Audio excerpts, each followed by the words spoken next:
राधे राधे मेरे प्यारे भाइयों बहनों माताओं व बंधुओं, संस्कार की बातें चैनल में आपका स्वागत है। बंधुओं, आज मैं आपको अपनी वीडियो में सुना रही हूँ रक्षा बंधन की पावन कथा।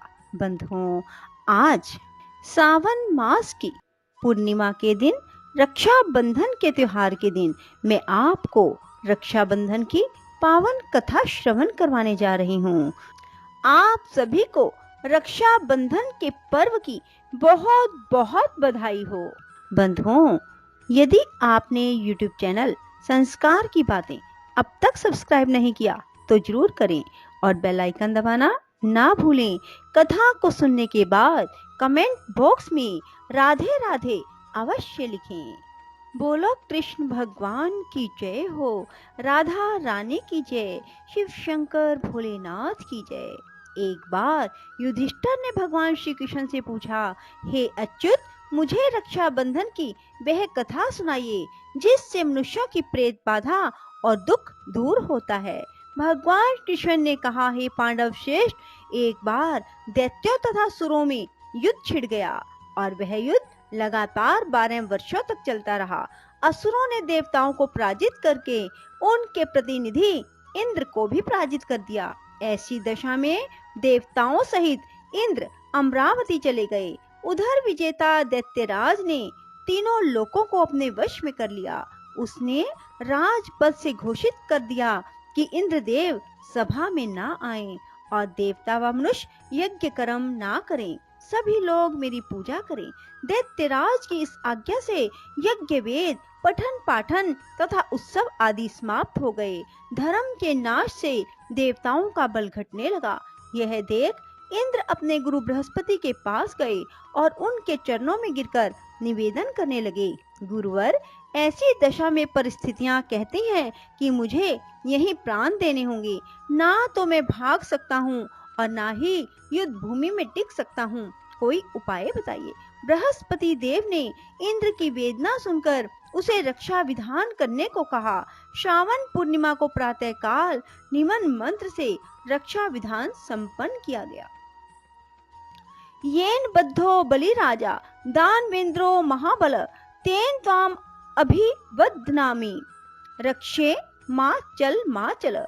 इंद्राणी ने श्रावणी पूर्णिमा के पावन अवसर पर द्विजों से स्वस्ति वाचन करवाकर रक्षा का तंतु लिया और इंद्र की दाहिनी कलाई में बांधकर युद्ध भूमि में लड़ने के लिए भेज दिया।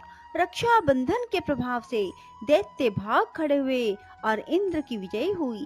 राखी बांधने की प्रथा का सूत्रपात यहीं से प्रारंभ हो गया। बंधुओं, अब मैं आपको रक्षा बंधन की एक और कथा श्रवण करवा रही हूँ। एक बार जहांगीर ने एक राजपूत स्त्री का रक्षा सूत्र पाकर समाज को विशिष्ट आदर्श प्रदान किया। इस संदर्भ में पन्ना की राखी विशेषतः उल्लेखनीय है। एक बार राजस्थान की 2 रियासतों में गंभीर कलेश चल रहा था, अर्थात लड़ाई चल रही थी। एक रियासत पर मुगलों ने आक्रमण कर दिया। अवसर पाकर दूसरी रियासत वाले राजपूत मुगलों का साथ देने के लिए सैन्य सज्जा कर रहे थे। पन्ना भी इन्हीं मुगलों के घेरे में थी। उसने दूसरी रियासत के शासक को, जो मुगलों की सहायता अर्थ जा रहा था, राखी भेजी। राखी पाते ही उसने उल्टे मुगलों पर आक्रमण कर दिया। मुगल पराजित हुए। इस तरह रक्षा बंधन के कच्चे धागे ने दोनों रियासतों के शासकों को पक्की मैत्री के सूत्र में बांध दिया। बंधुओं, एक कथा और है। बंधुओं, ये कथा भगवान श्री कृष्ण और द्रौपदी की है। बंधुओं, जो लोग भी रक्षा बंधन के दिन भगवान कृष्ण और द्रौपदी की इस कथा को सुनते हैं, भगवान कृष्ण उनके सभी दुखों को हर लेते हैं। बंधुओं, इसलिए रक्षा बंधन के दिन इस कथा को अवश्य श्रवण करें। एक बार भगवान श्री कृष्ण के हाथ में चोट लग गई और खून बहने लगा। यह सब द्रौपदी से ना देखा गया और उसने तत्काल अपनी साड़ी का पल्लू फाड़कर श्री कृष्ण के हाथ में बांध दिया। ऐसा करने पर खून बहना बंद हो गया। कुछ समय के बाद जब दुशासन ने द्रौपदी का चीर हरण किया, तब श्री कृष्ण ने चीर बढ़ाकर इस बंधन का उपकार चुकाया, अर्थात जब दुशासन ने द्रौपदी का चीर हरण किया तब द्रौपदी का किसी ने साथ ना दिया।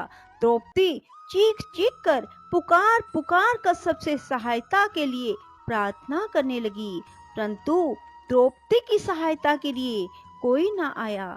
जब द्रौपदी ने भगवान श्री कृष्ण को पुकारा, भगवान कृष्ण दौड़े आए और उन्होंने द्रौपदी की साड़ी को इतना बढ़ा दिया कि उसकी लाज बचाई। भगवान श्री कृष्ण ने द्रौपदी पर इतना बड़ा उपकार किया कि उसकी भरी सभा में लाज बचाई।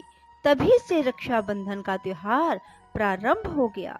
बंधुओं, रक्षाबंधन के दिन बहनें अपने भाइयों की कलाई पर राखी बांधती हैं और भाई उन्हें उपहार स्वरूप कुछ ना कुछ भेंट देते हैं और बहनें अपने भाई की लंबी उम्र की प्रार्थना करती हैं। बंधुओं, यदि आपको हमारी ये कथा पसंद आए तो इसे लाइक करें और शेयर भी जरूर करें। धन्यवाद।